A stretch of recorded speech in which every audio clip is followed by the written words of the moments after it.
हतः शत्रुर् हनिष्ये चापरानपि ईश्वरोऽहमहं भोगी सिद्धोऽहं बलवान् सुखी सिद्धोऽहं बलवान् सुखी।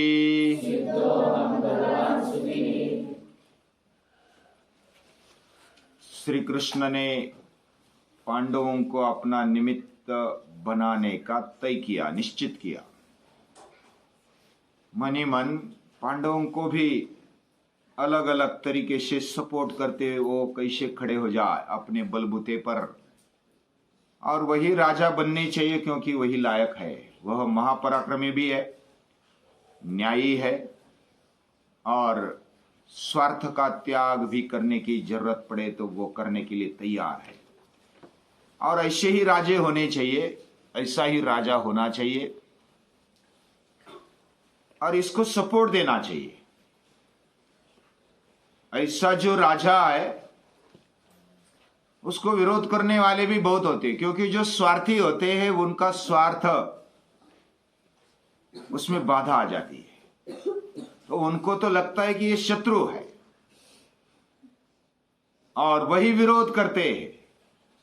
जो स्वार्थ के पीछे लगे हुए, भोग के पीछे लगे हुए, वो विरोध करते हैं अच्छे राजा का, स्वार्थ त्यागी राजा का।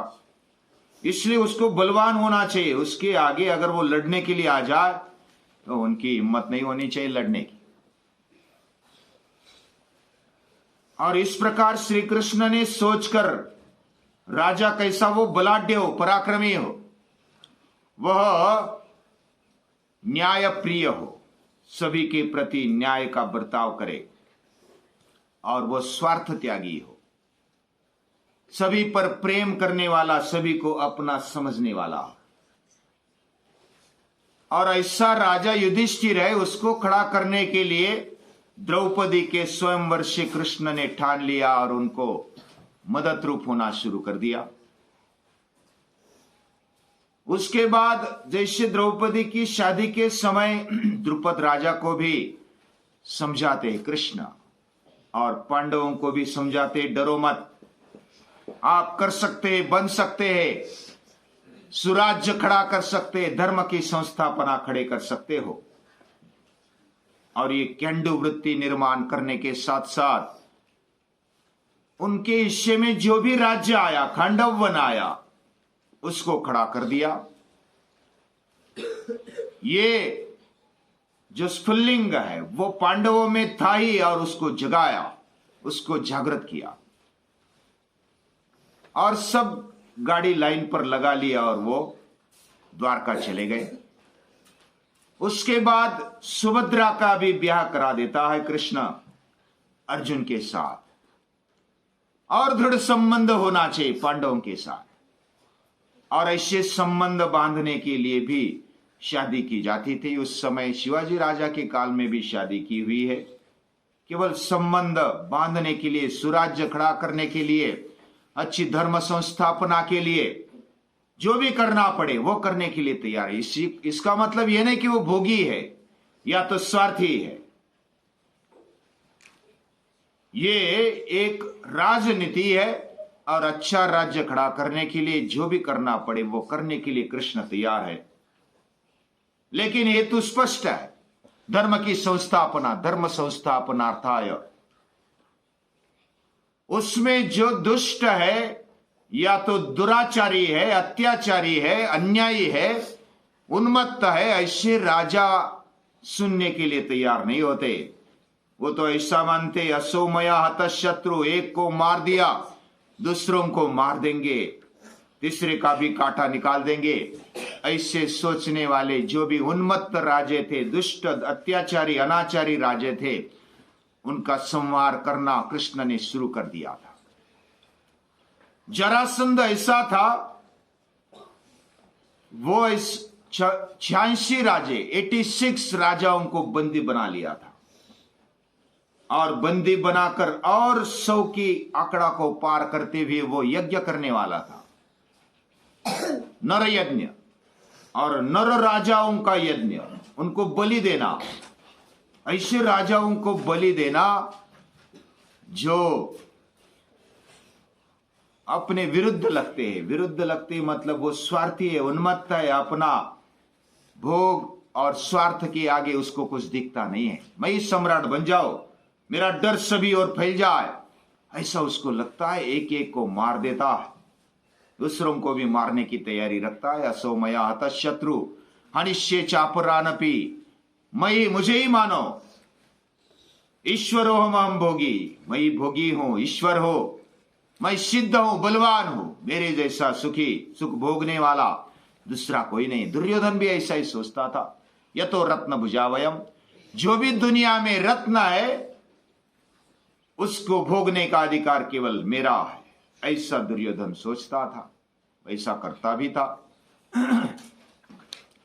और ऐसी वृत्ति वाले दुष्ट होते हैं और उन्मत्त होने के कारण किसी का वो सुनते नहीं। शिशुपाल भी वैसा ही था, वो सपोर्ट देता था ऐसे राजाओं को। तो कृष्ण ने तय किया और वो आ गए फिर से पांडवों के पास। उसके पहले नारद जी आते, देवर्षि नारद पांडवों को मिलने के लिए, और मिलकर बताते कि आपको कौन सा यज्ञ करना चाहिए, राजस्व यज्ञ करना चाहिए, और ये यज्ञ करेंगे तो आपकी कीर्ति भी फैलेगी और आपकी दहशत होगी पूरे साम्राज्य पर। कोई भी दुष्ट उन्मत्त राजा, दुराचारी राजा, स्वार्थी राजा आपके सामने सिर उठाकर नहीं देख पाएगा। ये यज्ञ केवल ऐसा नहीं था कि कुछ यज्ञ कुंड जलाया, उसमें आहुति डाली और इदम न मम मंत्र बोल दिए, हो गया यज्ञ, ऐसा नहीं था। राजसूय यज्ञ में जो भी अपने विचारों के विरुद्ध है, यानी संस्कृति के विचार के विरुद्ध है, उनको परास्त करना होता है पहले। तो देवर्षि नारद बोलते हैं तो युधिष्ठिर आदि पांडव वह होकार दे देते हैं, लेकिन कृष्ण तब आ जाते हैं और बोलते हैं कि ऐसा होकार केवल होकार नहीं होता, जरासंध शिशुपाल जैसे राजाओं का खात्मा करना पड़ेगा, उनके साथ युद्ध छेड़ना पड़ेगा और उनकी जो भी वृत्ति है उनको खात्मा किए बिना आप राजस्व यज्ञ कर नहीं पाएंगे। और युधिष्ठिर मन में चाहता था कि युद्ध न, बिना कारण किस लिए युद्ध करना, ऐसा युधिष्ठिर चाहता था। तो युधिष्ठिर आनाकानी करने लगा। तो कृष्ण कहते हैं ये जो जरासंध है वह पराक्रमी है, शूर है, वीर है, शक्तिशाली है, उसके साथ मैदान में लड़ना इसको बहुत समय लगेगा, क्योंकि 17 बार 18 बार मैंने अनुभव किया है। वो बलाढ्य है, उन्होंने 86 राजाओं को कैद करके रखा है और उन राजा का जो सैन्य वो उसका ही होता है, वो मांडलिक राजा है। बाकी जो राजा 86 वो मांडलिक बना दिए गए, उनका सब धन दौलत सैन्य वही उपयोग में लाता था और वो पीछे रहकर सैन्य भेजता था। लेकिन ऐसे जो राजा होते हैं ना, उनका सैन्य पगारी होता है, उनको तो खाने क्या होता है, पेट भरना होता है, इसलिए तो वो लड़ते हैं। उनकी कोई दुश्मनी नहीं होती, हमारे साथ उनकी कोई दुश्मनी नहीं है, और बिना कारण उनको क्यों मारना, यह अनुभव में ले चुका हूं। इसलिए सामना सामने सैन्य के साथ युद्ध करना इसके लिए अच्छा नहीं है। क्या करेंगे इसके लिए, उसको द्वंद्व युद्ध में परास्त करते हुए मार डालेंगे और कांटा निकल जाएगा। इस प्रकार प्लानिंग बताने के बाद, और तेरा भाई भीम है, अर्जुन है, वो पराक्रमी है, बलशाली है, शूर है, वीर है, और वो अगर उनको द्वंद्व युद्ध में पुकारेंगे तो वो भी ना नहीं बोलेगा और द्वंद्व युद्ध में उसको परास्त कर डालेंगे, मार डालेंगे। इस प्रकार प्लानिंग जब बताया तो युधिष्ठिर तैयार हो गया कि चलो ठीक है। फिर राजस्व यज्ञ के लिए तैयार हो जाते हैं युधिष्ठिर आदि पांडव। जब मगध देश में, मगध ये जरासंध के राज्य है, उसमें वो तीनों चले जाते हैं, अर्जुन, भीम और कृष्ण, अकेले 3 और 3 जाते हैं। जब नगर में घुसते हैं तो घुसने के पहले नगारे फोड़ देते हैं। बड़े बड़े नगारे होते थे और वो नगारे किस लिए उपयोग में लाए जाते थे? कोई संकट आ जाए, किसी को बुलाना है तो वो नगारे बजाते थे और सभी सैन्य या तो जो भी सूचना देने वाले थे वो मिल जाते थे और सभी इकट्ठा हो जाते थे। इस प्रकार उस नगारे का काम था, उसको फोड़ दिया। उसको फोड़ने के बाद फिर ये कृष्ण, अर्जुन और भीम ब्राह्मण वेश पकड़ करके आ जाते हैं नगर में। सुबह सुबह आ जाते हैं, एकदम ऐसे समय दिन निकलने के पहले आ जाते हैं। और जरासंध तब पूजा कर रहा होता है। पूजा के समय आ गए, ब्राह्मण आ गए तो उसको अच्छा लगा कि चलो पुण्य का दिन है, ब्राह्मण आ गए, उनको नमस्कार करता है। अतिथि आ गए, उनका स्वागत करते हुए उनको बिठाता है कि बैठो। अभी इस समय क्यों आ गए उसको ऐसा लगा, लेकिन पूजा चल रही है। पूजा होने के साथ साथ फिर दूसरे जो बिठाने के लिए चले गए थे सैनिक और नौकर, उन्होंने बता दिया कि इन्होंने नगारे फोड़ दिए हैं और इनकी चाल चलन अच्छी नहीं दिखती। वो जरासंध को बता दिया। जरासंध पूजा में से उठ जाता और पूजा में से उठकर बोलता है कि कौन है आप, बता दो, क्या मकसद है आपका? आपने नगारे फोड़ दिए, ऐसा मैसेज आया है, क्या ये सही है? तो कृष्ण बोलते हैं कि इन्होंने तो मौन पकड़ा है, मैं बोलता हूं आपके साथ। आपको तो क्षत्रिय ऐसे बताते नहीं, हम ब्राह्मण नहीं है। नगारे फोड़ के हमने बता दिया है कि हम क्षत्रिय और आपसे युद्ध करने के लिए आए हैं, तेरे से युद्ध करने के लिए, केवल युद्ध नहीं तुझे मार डालने के लिए आए हैं। और सामने के रास्ते से आए, हम थोड़ा ही छुपा छिपी आ रहे। तुझे अगर समझता नहीं तो राज्य करना छोड़ दे, राजा मत बन। ऐसा कृष्ण ने और उसको बोल दिया। तो बोल दिया कि वो भी ऐसा कच्चा चेला नहीं था, वो बलवान था, शक्तिशाली था। उसने बोला कि ठीक है चलो युद्ध करेंगे। तो भीम और जरासंध का युद्ध हो जाता है। बहुत घनघोर युद्ध चलता है, कई दिनों तक युद्ध चलता है। 1 2 3 दिनों तक, 4 दिनों तक युद्ध चला, लेकिन कोई पीछे नहीं हटता था। जरासंध वो भी बलवान था और भीम भी बलवान था, और भीम की शक्ति थोड़ी सी ज्यादा थी। उसको फाड़कर फेंक देता है। कृष्ण ही बोलता है कि इसको फाड़ दो। एक पांव दूसरे पांव के नीचे रखते हुए दूसरा पांव खींचता था और फाड़कर फेंक देता था। फिर वो जुड़ जाता था, फिर लड़ने के लिए तैयार हो जाता था। जरासंध की कहानी सुनने जैसी, लेकिन हम कृष्ण का चरित्र देख रहे हैं तो ज्यादा वर्णन नहीं करेंगे। तो कृष्ण ने आइडिया से बता दिया कि एक इधर फेंको, एक इधर फेंको, काट कर उसको फाड़ कर। तो भीम ने वैसा ही किया और उसका खात्मा हो गया। जरासंध मार दिया गया। उसके पहले तो हंस और डिंबक को भी मार डालता है। वो भी कहानी आगे सुनेंगे। जब रणनीति सुनेंगे कृष्ण की, तो कृष्ण कितने चतुर है और किधर क्या करना चाहिए ये कृष्ण को सही पता है। उसकी दुर्बलता, शत्रु की दुर्बलता कहां पर है, वह कृष्ण बखूबी जानते हैं। कृष्ण ने जरासंध का इस तरह खात्मा कर दिया, और भीम, अर्जुन और कृष्ण आने के पहले, हस्तिनापुर इंद्रप्रस्थ आने के पहले, जो जरासंध का बेटा था उसको राजगादी पर बिठा देता है कृष्ण।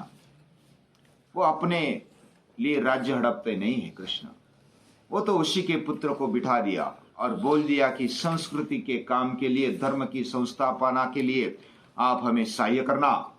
और जो 86 राजा थे, 86 राजा थे, और भी बंदी बनाने वाले था जरासंध, और बंदी बनाकर नर यज्ञ करने वाला था, और उनको छिड़ा दिया। उनको भी बोल दिया कि आपकी भी अगर मन में इच्छा है लड़ने की तो लड़ो, लेकिन वो तो बेचारे बंदी बना लिए गए थे। उनको बोल दिया कि आप हमें सहाय्य करते रहना, तो आपसे हम लड़ेंगे नहीं, आपको कुछ बाकी बोलेंगे नहीं। लेकिन इतने सारे, एक को मारने पर इतने सारे राजे और पूरा लगभग बाकी युद्ध करने की जरूरत नहीं पड़ी। जिधर भी गए बाकी तो शरण आ गए, पूरी पृथ्वी जीत ली। और इस प्रकार राजसूय यज्ञ खड़ा करते हैं, उसका शुरुआत कर देते हैं। राजसूय यज्ञ में यजमान बना लिया गया कृष्ण को। और आगे क्या होता है, जैसे जरासंध जैसे जो दुष्ट है, जो ऐसा मानते हैं कि एक को मार दिया दूसरों को मार डालेंगे, हमारे शत्रु को खत्म कर देंगे, और मैं ही ईश्वर हूं, सिद्ध हूं, भोगी हूं, मेरे जैसा बलवान सुखी इस दुनिया में कोई नहीं, सुख भोगने का अधिकार केवल हमें है, ऐसा मानने वाले के शत्रु है कृष्ण। कृष्ण ने बैलेंस किया है अपने जीवन में। ऐसे कृष्ण जिन्होंने जरासंध जैसे दुष्टों को मार दिया, पहले कंस से शुरुआत कर दी, उसके भी पहले बचपन में ही दुष्टों का संहार किया है। इस प्रकार शिवाजी महाराज के जीवन में भी देखने को मिलता है। शिवाजी महाराज ने ऐसे जो दुराचारी थे, थोड़ा सा भी संस्कृति के लिए कुछ दिखाई दिया तो शिवाजी महाराज ने उनको बताया। मिर्जा राजे जयसिंह आए थे युद्ध करने के लिए, उनका सच्चरित्र देखते हुए शिवाजी महाराज उनके सामने नतमस्तक हो जाते और बोलते कि आप जैसे राजा बनेंगे तो हम आपके सेवक बनने के लिए तैयार है। लेकिन वो सुने नहीं। वो बलाढ्य थे और राजनीति निपुण थे, युद्ध नीति निपुण थे, और फिर भी सुना नहीं। छत्रसाल बुंदेला भी आया था, वो तो ऐसा बोलता था कि मैं चाकर बनने के लिए आया हूं।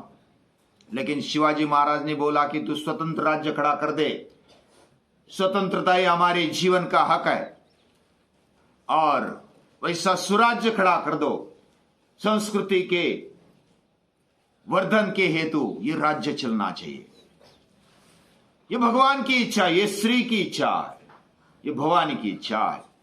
तो इस प्रकार दुष्टों का नाश करते हुए शिवाजी महाराज भी राज्य को खड़ा कर देते हैं। और केवल हेतु यही है, जो भी करना पड़े स्वराज्य स्थापना के लिए, सुराज्य स्थापना के लिए, धर्म राज्य स्थापना के लिए, वह करने के लिए शिवाजी महाराज तैयार है।